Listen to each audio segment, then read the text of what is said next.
Oil price gains after the Hormuz vessel incident could tighten margins for energy holdings in Canadian portfolios, so review position sizes before the next OPEC update. This is Modern Investing Techniques, episode 127. Quick reminder, everything we discuss here is for education and entertainment. The practice investment of the day uses simulated trades with no real money. I'm not a licensed financial advisor, and this isn't financial advice. Always do your own research before putting real money to work. Global shares rose modestly while oil prices climbed on the Strait of Hormuz incident. The TSX composite closed at 35,226, down 0.8%. The S&P 500 sits near fresh record territory as AI trade leadership shows signs of broadening. The Bank of Canada decision sits 2 weeks out with markets pricing a hold. The Nasdaq composite closed at 25,914 with a year-to-date gain of 11.53%. The simulated portfolio's matched window alpha stands at plus 5.37% across 38 benchmark trades. That leaves the buy and hold gap versus the index negative at 10.94% year-to-date. Earnings season continues with beats from Revvity and Palantir underscoring commercial AI demand. About 25 days ago, we picked DAL on an earnings surprise thesis that closed down 1.41%. That outcome reminds us even strong revenue prints can falter when fuel cost assumptions shift. High-yield closed-end funds in a TFSA can generate monthly income near 12 to 14% when discounts to NAV are monitored. Positions rotate on leverage or payout risk signals. Today's environment of geopolitical oil pressure and mixed equity breadth makes active CEF oversight more relevant than static high-yield indexing. Investors maintain a 6 to 8 fund basket. They track each holding's discount or premium, NAV trend, and leverage ratio on a monthly checklist. Names like FFN or DFN get swapped when metrics deteriorate. The approach has historically delivered steady cash flow in sideways or mildly bullish markets. It carries NAV erosion risk during sharp rate spikes or sector-specific drawdowns. Platforms such as Questrade or Wealthsimple allow easy monthly rebalancing without commissions.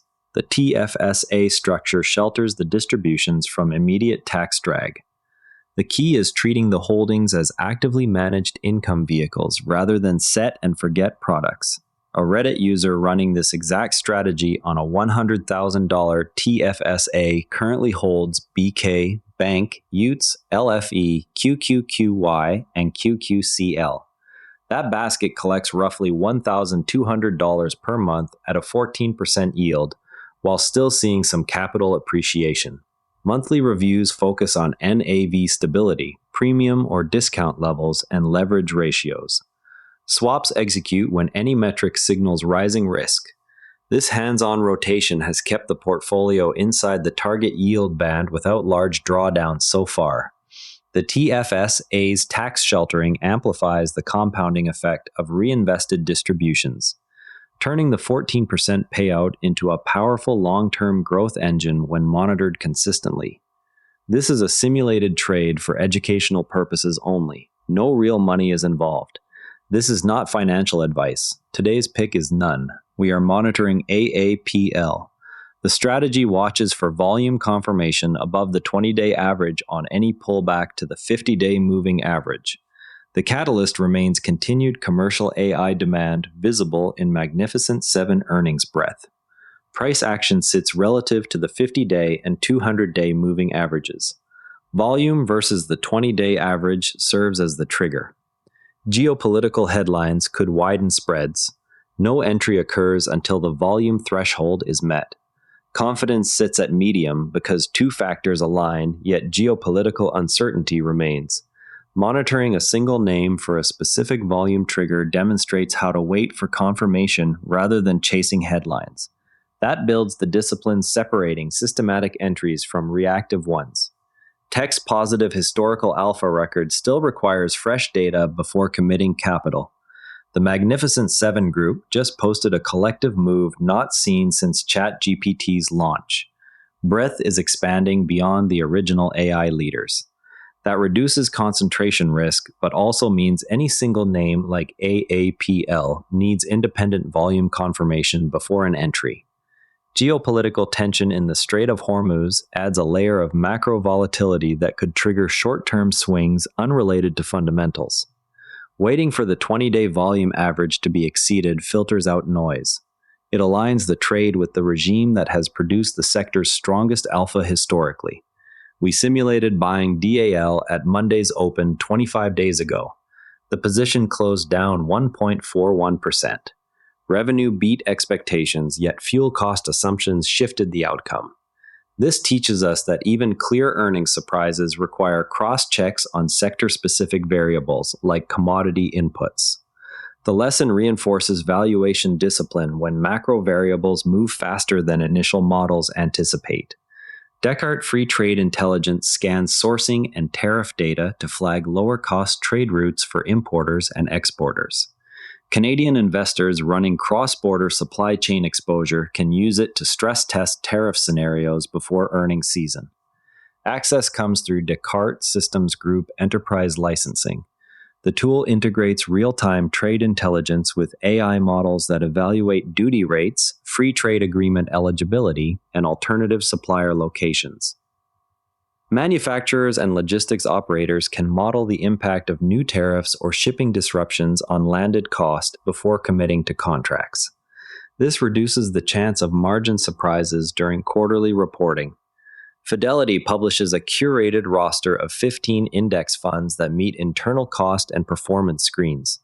Investors can overlay this list against their TFSA holdings to identify lower fee alternatives without building screens from scratch. The list updates periodically and remains free to view on Fidelity's site. The selection process emphasizes low expense ratios, tracking error, and liquidity.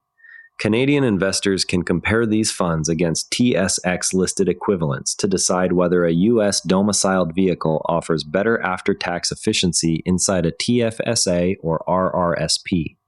Because the list refreshes regularly, it serves as a low-effort way to keep portfolio costs in line with evolving market conditions.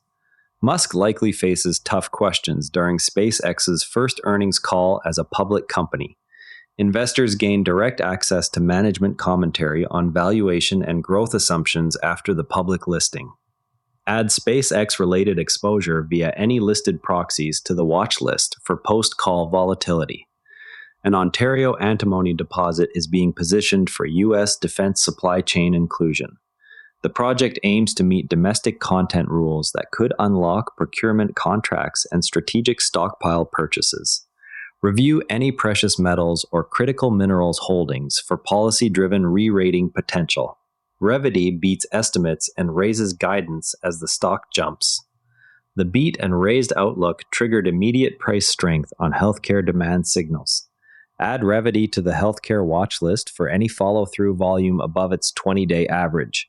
Clean Energy expands its fueling network as trucking and refuse fleets across Canada choose natural gas. New Western Canada agreements expand renewable natural gas infrastructure for fleet operators. Consider adding CLNE to the energy watch list if natural gas adoption metrics continue rising. The simulated portfolio across 38 benchmark trades shows a matched window alpha of plus 5.37%. Our AI analysis continues learning from patterns like volume confirmation and sector breadth. Adjustments focus on waiting for confirmation rather than headline reactions. Imagine you added a Canadian bank stock to your TFSA last quarter, expecting steady income. The dividend arrived, yet the after-tax yield looked different once compared to a U.S. name in the same account. Eligible Canadian dividends qualify for the dividend tax credit. That credit can reduce the effective tax rate to near zero for investors in lower brackets. The Canadian Dividend Aristocrats list supplies names with 22.5 plus years of increases. Sustainability hinges on payout ratios below 60% of free cash flow and coverage ratios above 1.5 times. Dividend growth strategies have outperformed high-yield approaches over full market cycles. They compound at lower initial yields while avoiding payout cuts during recessions. DRIP programs at the big banks and pipelines let you reinvest automatically inside the TFSA without triggering contribution room issues. The bank pipeline telecom oligopoly gives these names pricing power that supports payouts through commodity cycles. Stuffing a TFSA with a diversified basket of these names remains popular because the tax credit and contribution room growth compound together. The biggest misconception is assuming any high yield is sustainable. Always cross-check free cash flow coverage before adding size. Investors often overlook that the gross up and tax credit mechanism applies only to eligible Canadian dividends. It does not apply to foreign dividends or distributions from U.S. companies held inside the same account. This distinction matters when constructing a TFSA because a 4% yield from a Canadian bank can deliver more after-tax cash than a 5% yield from a U.S. utility once foreign withholding tax is factored in. Free cash flow coverage above 1.5 times provides a buffer during economic slowdowns. Companies can maintain or grow dividends even when earnings dip temporarily. The Big Five banks and major pipelines have demonstrated this resilience across multiple cycles. Automatic DRIP enrollment inside a TFSA also avoids any cash drag. It keeps the full contribution room available for new deposits each year. The strategy's edge comes from combining the tax credit with the TFSA's tax-free growth. That edge holds only when the underlying holdings maintain sustainable payout ratios supported by actual cash generation rather than debt-funded distributions. Open your brokerage app, pull up the 50-day moving average on AAPL, and set a price alert 3% below that level. Note the current distance to the alert in your watch list. Before we wrap, watch for any volume spike above the 20-day average on AAPL ahead of the Bank of Canada decision. That's it for today's Modern Investing Techniques. The resources page has links to everything we discussed. Subscribe and share with someone who wants to go beyond index funds. See you tomorrow. And if you'd rather watch than listen, find us on YouTube at NARA Network. Links in the show notes. This show comes to you from the NARA Network. If you want another sharp daily briefing, OmniView has you covered. A balanced daily world news briefing that takes every side seriously. All our shows are free at naranetwork.com, and on the website, every episode's visuals live in our free image gallery at naranetwork.com/gallery. Royalty-free under Creative Commons, download with attribution. This episode used AI voice synthesis of my voice. Editorial selection and analysis are my own. Do you ever wonder where we go after this? Are you high right now? Do you ever get nervous? Do you ever stay awake, counting sheep like all the time? What's your life like? What's your purpose? When's your birthday? What's your sign? Are you down right now? Are you stuck up in the past? Are you still thinking